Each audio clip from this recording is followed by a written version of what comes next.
So hello everyone. I know I can't see you, but I know you're there. My flight was delayed, and so I missed my connection. I'm Monica Georgieff from Kanban, and really excited to be speaking at Agile Eastern Europe. I'm actually from Eastern Europe. I'm from Sofia. So on my way from Sofia, I sort of got deterred. Thanks to the organizer for accommodating these exceptional circumstances. I know this looks like an Oscar moment that I'm missing, like when Meryl Streep accepts her 18th Oscar and she can't make it, but not my intention.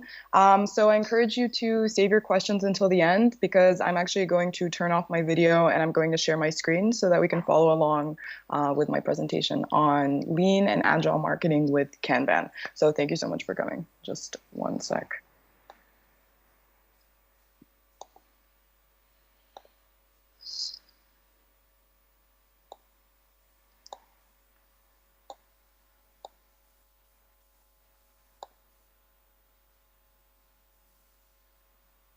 Okay, so are we seeing that? I can even hear you guys. This is great. Okay, so as I said, I'm Monica from Kanban, and what I'm doing right now is working as a marketing manager at a company that encourages people to look beyond to their process in order to optimize their results. So specifically, we make the tools that people need in order to apply lean thinking and the Kanban method to the way that they work with each other as well as individually. So how many of you have heard of Kanban before? Maybe you've come across the tool. Not many of you, but you've heard of Kanban for sure if you have Agile in your blood. Yeah. Right. By the way, I'm currently staying at the No Limits hostel, which in terms of theory of constraints in Agile and Lean was sort of like an inside joke to me because no whip limits, you know what I mean? So I'm going to start by talking about where product managers come from. Product manager was a role that didn't really exist 15 or 20 years ago. The product manager sort of synthesized as a role from different roles that were distributed within the team. They were split between people, and no one person, one single person, had so much control over the innovation and the processes of a single company. But right now, who are the product managers? The product managers are people that had the most contact to the process of the way that these products were built. So most of the time, they were engineers. Sometimes, in some cases, there were sales and marketing people that became product managers. But in 80% of the cases, it's engineers or developers that wanted to own the way that their products were being built and the way that their products were being developed. And so, just from one single department, the developer or the engineer became the leader of the innovation that was actually happening at the company. So before, as engineers, they owned the how of the product build. Now, as product managers, they actually own the why, the when, and the what. So that requires a different skill set, and it can be quite jarring at first. So they ended up implementing some designs of the way that their process models would work. And you've probably seen these designs before. Oh, quick. These three. These are my diagrams of the way that I visualize these models of structuring a process. Because even though we know these models to be for software development, they're actually models of structuring any production process for any product that you might be building. You can use this to build a house if you want to for construction. So Waterfall is the one that came about before product managers came about, basically. And it says that you start building something that you might be building for years, a software product or a physical hardware product or anything like that. Then you release it to your audience, and only then do you actually get any market feedback. So you're not really able to use that market feedback a lot. And as you know, and as you've seen yourselves, this approach is quite antiquated and it doesn't really work very well because a lot of problems come up with approaches like that. And then Agile came along, which really improved the problems that Waterfall presented. It said that you would build in shorter iterations and you would actually get feedback that you might use for the next batch of iterations that you might make with your team in terms of the product. So, lean is, in my opinion, the next process model in this evolution. So it's a much more granular process than the other two. It says that you release small pieces of your product, experiment and get feedback, and then use that feedback in order to influence the next small piece that you might make. And then at the end, when you have your full product, it's a combination of your customers' feedback or your market feedback and what your team came up with on their own initiative. So I believe that lean is a relatively immature but promising method, something that future companies will be based on. So what happened is the developers that were previously just their own department became actually the stewards of the innovation inside the company by bringing in methods like lean and agile to replace waterfall. So they sort of solidified their place as innovators of process. And they showed that their teams could perform predictably and that they were much easier to manage than some of the other teams in various other industries. And most of all, that they were running using very, very explicit policies that everyone in the team knew and agreed upon. So they became super efficient, top performers, and they were recognized by being allowed to take on the role of product manager and become, as I said, the stewards of innovation within the company. So to return to marketing, the American Association of Marketers actually released a study about the most common challenges that marketers were dealing with today. And they are strikingly similar to the challenges that software developers and people in production were dealing with when Waterfall was at its height. So with Waterfall, you have the problems that are rarely known throughout the building of the product. And then when you find out about them, it's often too late to fix them. You need really experienced staff if you're running a waterfall project because if something goes wrong, you have layers and layers of code that someone really good needs to navigate in order to fix a bug that is so permeated through the system. No feedback loops in the process. Waterfall assumes that you will know months or years in advance what Joe in team 3 will be doing at 3 p.m. on a Wednesday. So not getting any feedback from your team is a big problem in Waterfall. Not getting feedback from your customer early on is also a problem. So there's lack of feedback loops. Projects go over budget as a consequence of this. And the expectations with management and your leaders in the organization are really poorly managed because you end up planning years ahead and you don't account for any change. So you end up actually seemingly making a mistake, but by not knowing what will happen in the future, which you can't. So marketers are having really, really similar challenges, no matter if they're in an agency life or they're a marketing department or team for a certain specific product, they have really similar problems. So they are not speaking the same language as sales, the finance and accounting department, and product management.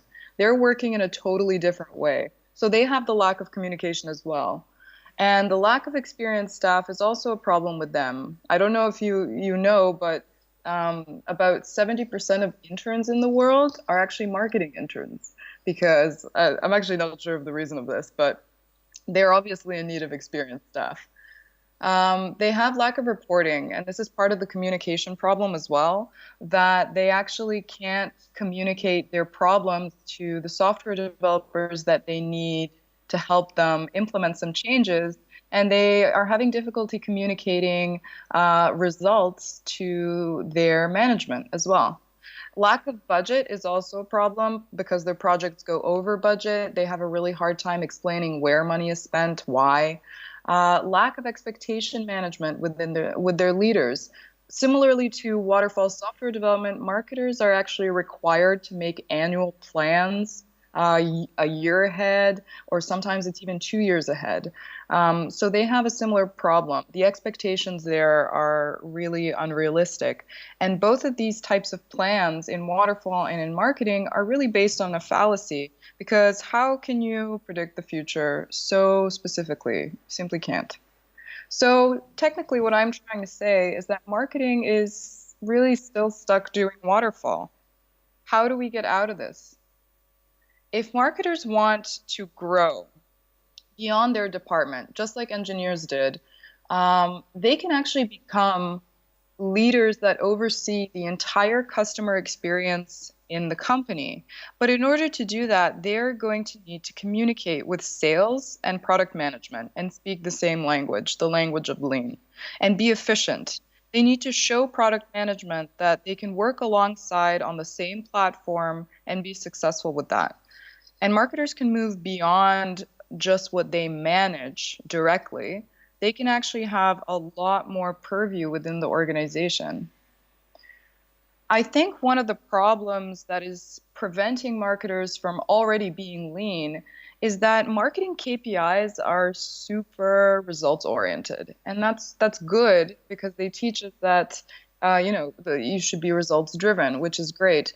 But it actually has a different result, because when you focus on how many trials you have, if you're a software, or if you focus on your engagement, if you're running a website, you sort of become process blind. You aim for your high results by any means necessary. And so you're not paying attention to whether you're doing waterfall, you're doing agile, or you're doing lean. You're just focusing on, can you get more results from whatever you're doing? And the problem is that I think marketers are actually neglecting an opportunity to optimize their process and maybe even double or quadruple what they get from their resources. So I'm actually working on a project that is aiming to popularize lean and agile in marketing. And I had the opportunity to speak to Roland Smart. So Roland is the VP marketing and community at Oracle.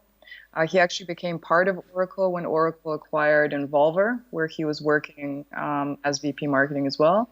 And he has a book called The Agile Marketer that I really highly recommend to anyone who is running their own company, part of a marketing department. It really could pertain to anyone, because what he says in the book is that marketing can actually be the gateway of lean and agile methodology into the business unit. So that's sales, marketing, and finance. And what Roland says in his book is that marketing's traditional methods don't really work so well anymore. The approach marketers are used to using is waterfall, which requires that they're working in a context where they can absolutely reliably predict the future. But marketers are increasingly working in environments where they can't predict the future. So how do we reconcile that? The idea of using lean and agile as methods and platforms to align marketing, sales, finance, and the IT departments, I think, is a really revolutionary one. Aligning the business units and the IT units in a company requires that they work on the same platform with the same rules and measure similar process metrics that they commit to improving together. So they need to speak the same language. And as I said, I really think that is the language of lean and agile in order to collaborate optimally.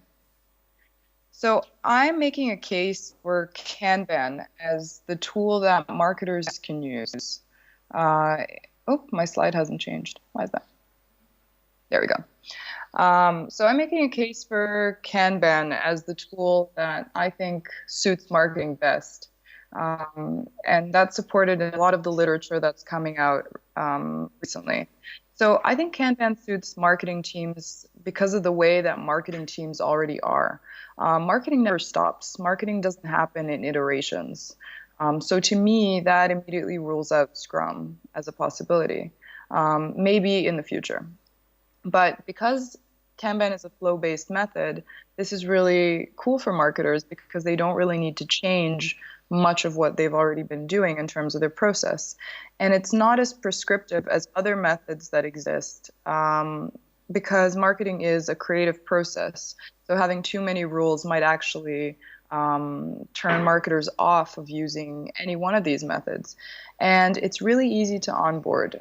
There's actually a chapter in The Agile Marketer, the book I mentioned in my previous slide, that shows case studies of teams that attempted to onboard Scrum first and then actually failed with that, but ended up choosing to go with Kanban on their second try.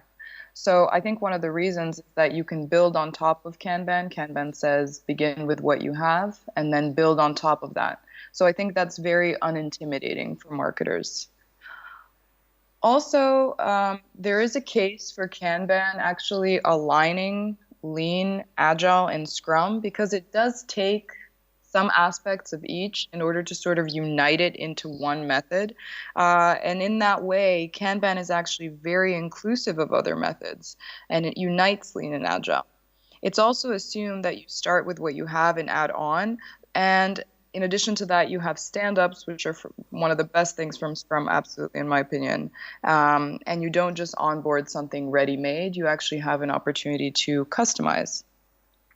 And there are different ways that Kanban can be implemented. A lot of you might have seen physical boards that are a really fantastic way to start with Kanban at all. You can get your team working on a physical board almost immediately. All you need is a whiteboard and Post-its. However, if you have a remote team that you want to include in that process and you want to measure process metrics automatically, add rules to your board that are automated, you can actually do that on digital boards. So you can use both or either as a beginning. I can show you an example of a typical marketing project or initiative, a larger chunk of work that can be broken down in a way that can be directly mapped to any Kanban board with any rules that you've started with. So a landing page is a typical task that modern marketing teams tend to tackle. And in the beginning, all you need to do is just break that down to the three types of tasks that you might be doing. So that would be design, copywriting, and promotion. And then if you break that down into similarly sized work, you can be on a Kanban board and actually get really specific historical data about the way that you work with these little chunks of tasks. So this is the exact same breakdown that I showed you in the previous slide, but this time it's on a Kanban board. So this is just a modular, very basic Kanban board that has the requested, in progress, and done sections, and the cards move from left to right. And you can measure how fast you're working, your throughput, your cycle time, and actually use that in order to base your predictions off. The rituals of Kanban are also really conducive to the marketing way and the way that marketers already work. The defining of the explicit policies, marketers really need that in order to be on the same page. Because, as I mentioned, the creative chaos in marketing is really a barrier to working collaboratively and working together. Tracking metrics of the workflow. One of the things I've definitely noticed is that marketers track external metrics, but they don't really track internal metrics about their process flow or the way that their team is working. So this can actually help with the annual or biannual plans for marketing strategy because you can get historical data from the metrics of your workflow and use that in order to base on some sort of prediction. Not multitasking. That's a really big one. It's a problem in a lot of industries, but marketing almost particularly. I'm a marketer. I know how my team works, and I've seen it in a lot of different departments where we visited customers of Kanbanize that are marketers using Kanban. And one of the most disciplinary things of this approach is that it disallows you to multitask. If you set WIP limits that are strict enough, you basically just system won't let you. So this is really good discipline for marketers, I think, for future. Feedback loops are a really big principle and a really big value of Kanban. You have morning stand-ups, which are also part of Scrum and an excellent way to figure out the goals of the team. You have reviews that happen really often, more often than marketers are used to. And you also create experiments that actually allow you to get customer feedback as often as you can. Basically, Kanban encourages that you should do this more often than not. Half of it should be experimentation with your customer. Committing to continuous improvement, I think, is something that marketers really need to focus on as well. They attend trainings that help with their external results, but they hardly ever focus on the way that they work internally and train in that respect. So training in Kanban, training in lean thinking, if a team commits to that, I think the future is bright. So just to align these two things and compare them, here are the marketing problems we mentioned earlier, and then we see the Kanban solutions that this method offers on the other side. So I don't know what you're thinking, but I'm seeing alignment between the principles of Kanban and the problems that marketing often has to tackle. So I know you know this emoji. This is the party emoji. What does it take for a marketing organization or department to go lean with Kanban? So one thing to remember is that it's not always related to going digital. You can run any process on a Kanban board and make the most out of the method if you want to. This is one of the biggest problems in terms of getting executive buy-in for a marketing department to use Kanban. Usually, higher management believes that a digital transformation of the team has to take place before Kanban can be applied. That's certainly not the case. You can apply Kanban to basically any process. I mean, it started in terms of car parts, it moved to features in a software, and it can be used to break down any larger initiative. So I will share with you 6 things I think you absolutely need to have and 3 things to keep in mind while you add them all to your process. And one thing to do that will help you measure whether you're heading in the right direction. So this is like a little bit of a 10-step program for implementing Kanban in a marketing team. So I want to introduce you quickly to 3 Deep Marketing. This is a digital marketing agency that's based in Minnesota, in the United States. This is them in 2013. They've doubled now. They've been using Kanban for 3 years. They're one of the few, I think one of the first agencies that runs exclusively on Kanban. They run all their processes on Kanban, and I'm going to show you how the 2 brothers that started this agency 10 years ago are implementing and innovating in terms of lean. So what you need to have absolutely is, I think, in a new marketing team that's starting out with Kanban, you need to have an evangelist, someone who promotes the use of Kanban and sort of promotes the discipline and the principles that it takes to make that happen within the team. In 3 Deep Marketing's case, this is Dan Woodbeck.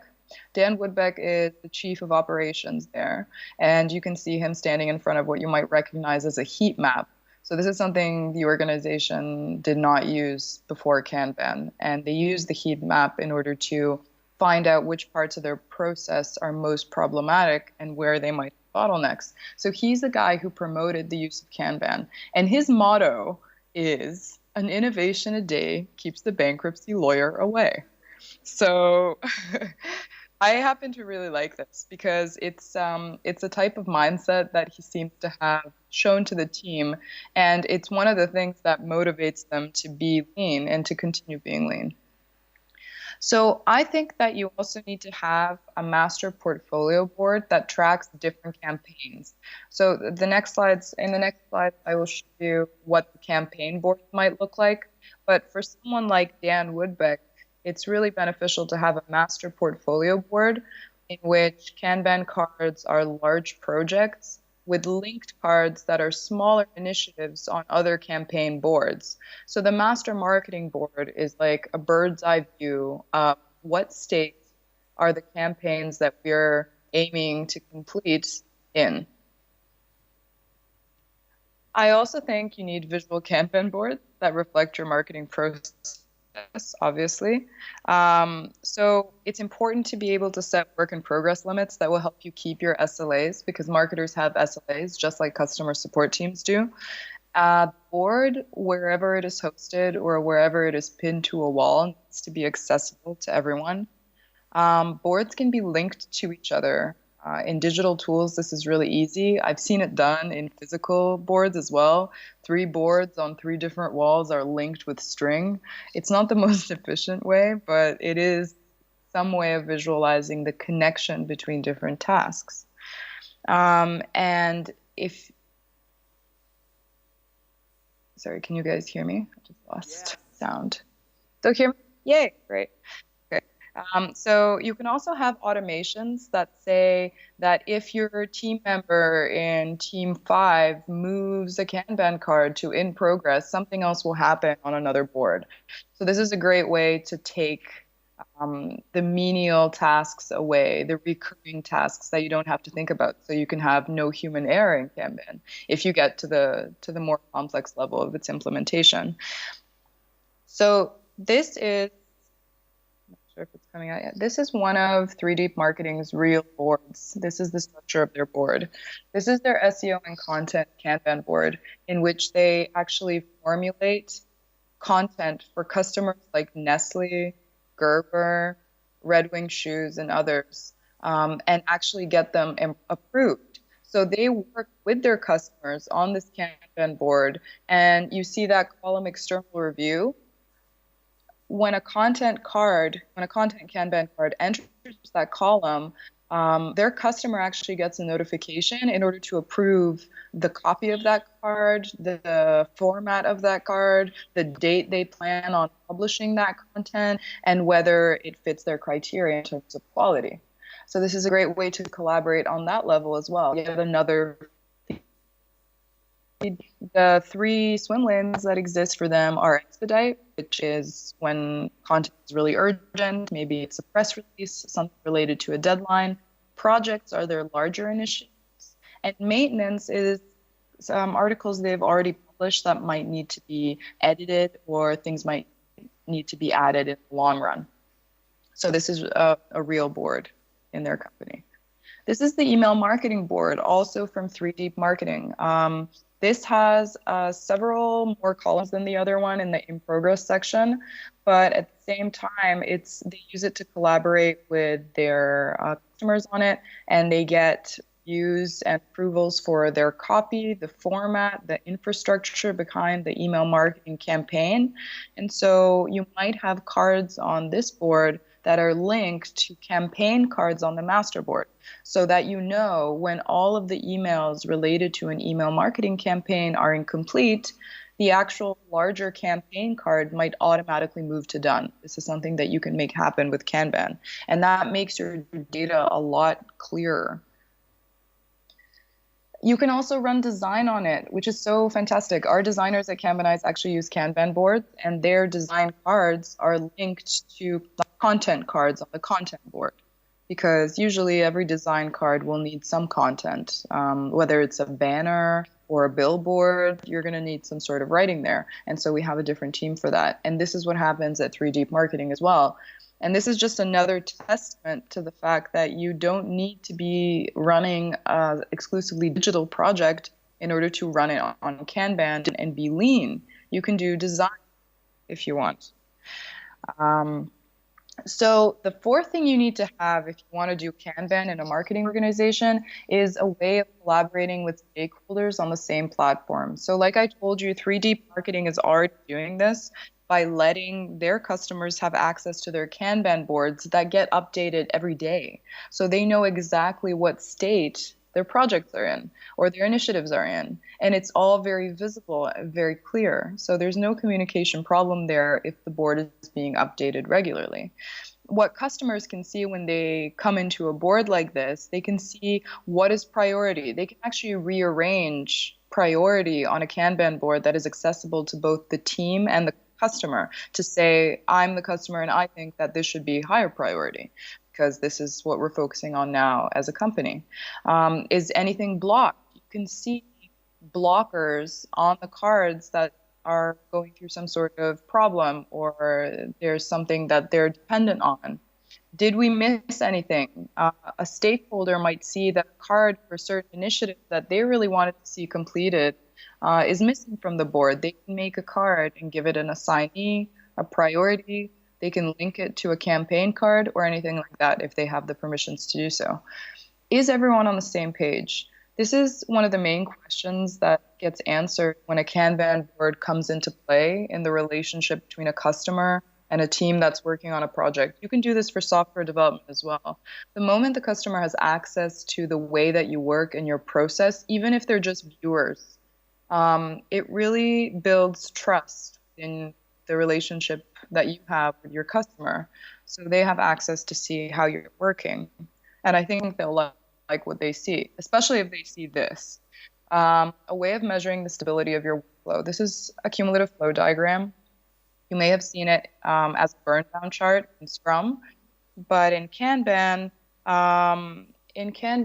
the cumulative flow diagram actually accumulates completed tasks, and it can tell you how many tasks are in different stages of your workflow on different days. So if you show this to your customers, even just this, without having your board, they immediately get a sense of whether your progress is stable or you're having erratic moments of creating value for that customer and then erratic moments of not creating any value and just building up inventory. So it's really important to be speaking the same language there as well. You can actually measure your process efficiency using a Kanban board as well. The way that you would do that is, it's a really nifty way actually. You can label the columns of your board where your cards are waiting for an action. Those are called queues. Or columns of your board in which you are actively working on a project.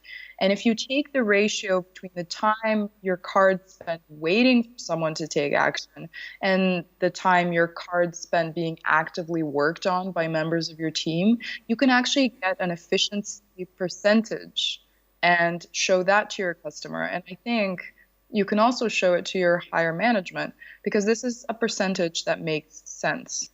Are you being efficient? You can actually answer that question. So I just want to return to this, that Lean and Agile are not just digital projects. I think that's one of the misconceptions that came around because so many IT companies are Lean and Agile. But marketers can be an Agile shop as well, and so can sales teams. Lean sales is a trending term on Google. So is Agile marketing. One of the important things that you need to do is to prove that it works, because if you implement Kanban within your marketing team, you're an innovator and you need to show to people around you who might be non-believers that this is working for you and for them, your customers. So you should be measuring the KPIs that overlap with what your customers want. When you measure the cycle time of your cards, you can include your weekends because that is the time elapsed between you and your customer. And you should be tracking the value you're delivering to your customers, not just the inventory that you've completed, because that inventory might not ever see the light of day.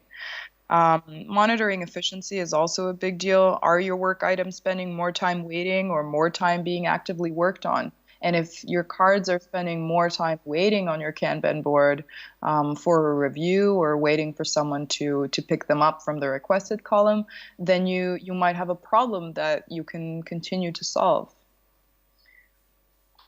This is really important, and I think people overlook this a lot. Make sure your team and your customers and stakeholders have a commitment to pursuing the goals of Lean. Make sure that they understand why you're doing it. Because at the end of the day, if you focus on your process and you optimize that, then you can actually prove that your results are optimal as well. Whoop, one sec. There's actually a way that you can measure whether your marketing team is lean or not, whether you are agile or not. This is something that was created by Yuval Yaret. He is also a lean and agile coach at Agile Sparks. Maybe you've heard of him. But what he created was a checklist that you can access at the link below. I'm hoping to be able to send the slide share to everyone who is listening, so that you can look around at the slideshow that Yuval has made. And he was inspired by the Agile Marketing Manifesto, which is a document that exists. It's based on the Agile Manifesto, but it's the Agile Marketing Manifesto, so it's pertinent to marketing. So what you need to go through are these 5 points, or in this case 6 points, and figure out whether you are relentlessly improving. So do you have that commitment?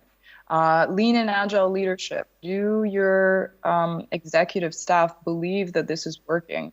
Are you respecting and empowering people, which is one of the rules of lean and of agile?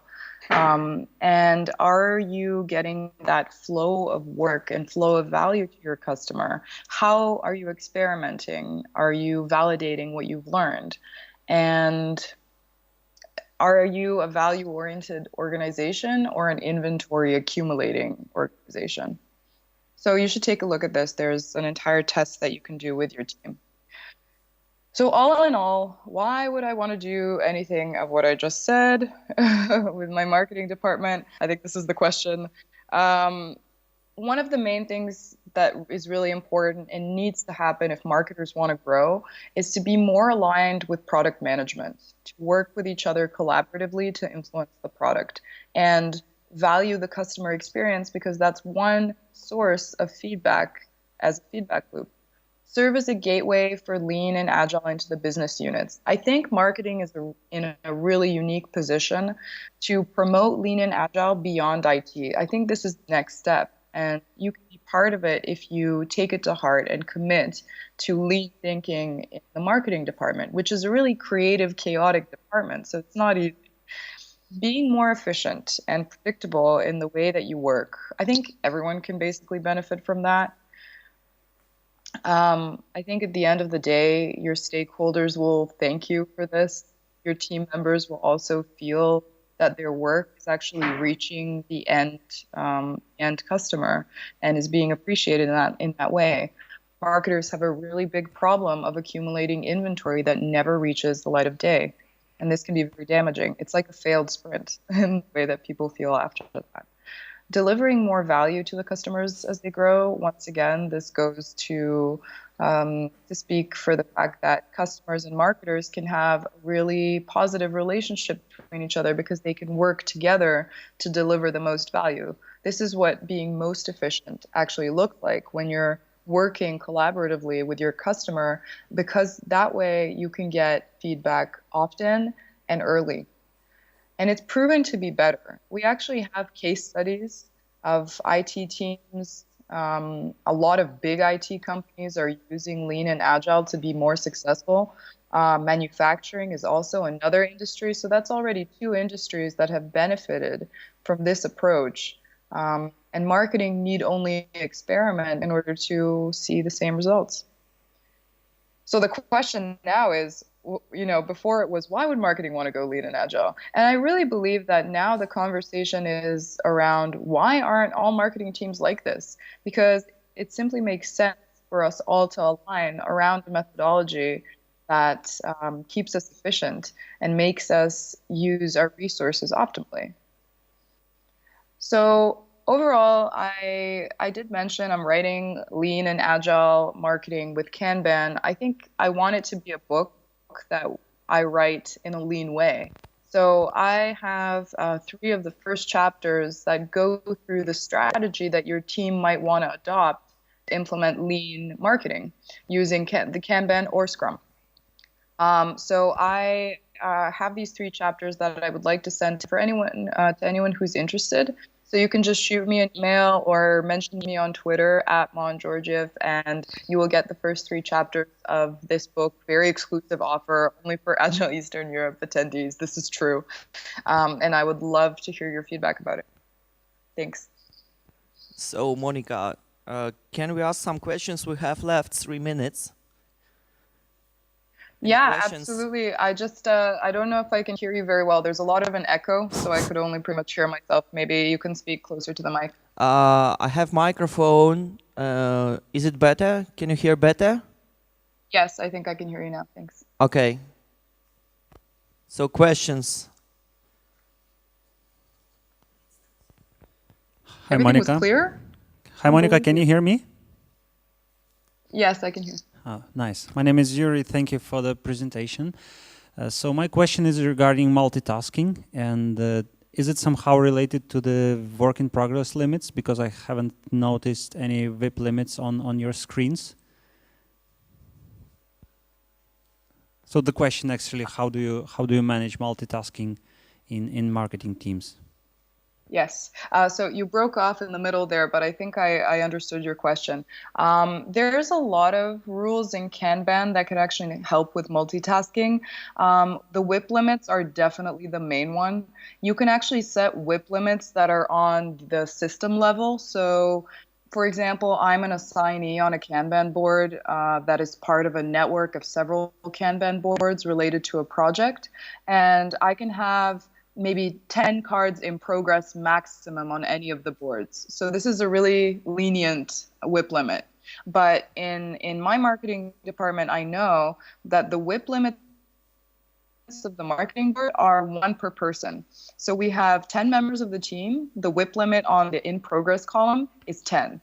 So no one can have two tasks in progress at once. And if you do, then somebody won't be able to pull a new card from the requested column. And so they come up to you and they're like, hey, what's going on? Why? It's like, I can't work if you are working at two things at once. So this is one of the things that we've done. It's really strict and not people don't like it, but they've begun to understand why it's efficient and why it works. Because essentially you can't work on two things at once. It's just not humanly possible. So what we believe is that in order to finish what you started, you need to have one thing in progress at a time. And WIP limits are the way to eliminate multitasking in small teams. Larger teams, it might be a bit difficult. Does that answer your question? Yeah, thanks. Thanks for that question. Anyone else? Yeah. Hi, Monica. My name is Alexander. How do you make predictions? For example, let's have a bundle of tasks, like 30 or 25 tasks. Question from manager: when they all will be done? Do you make such predictions, and how? That's a good question. Have you heard of Monte Carlo simulations? It's sort of a funny name. This is a chart that basically sends 10,000 trials to your historical data. So it takes your historical data for cycle time, for throughput, and for your efficiency.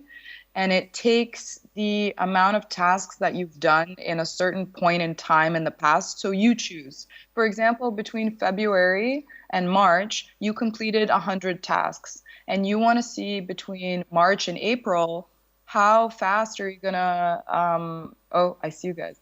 How fast are you going to complete another 100 tasks? So the Monte Carlo simulation can give you information about that based on your historical data. I can show you a bit more into that, but the algorithm is a bit complex, and it basically does a probability distribution.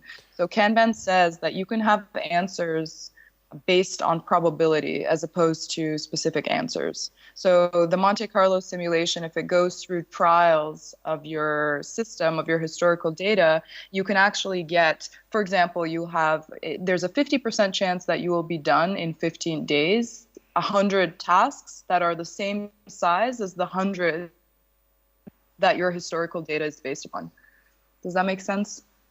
Yeah, so you also should keep all tasks similar size or not very different size from each other. in order to Yeah, this this is work? also one of the principles of Kanban. It's one of the rules that it's really good to keep. If you have similarly sized tasks, then you can have much more accurate data. And so your predictions will also base them on the historical data.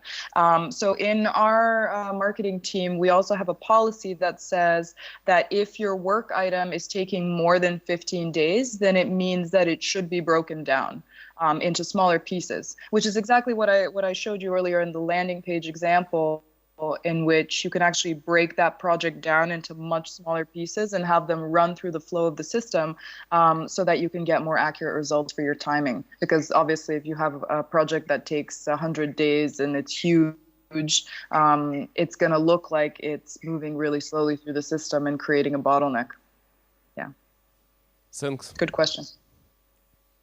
Okay, Monica, you can stop your presentation because I turned the laptop and you can see the old people here.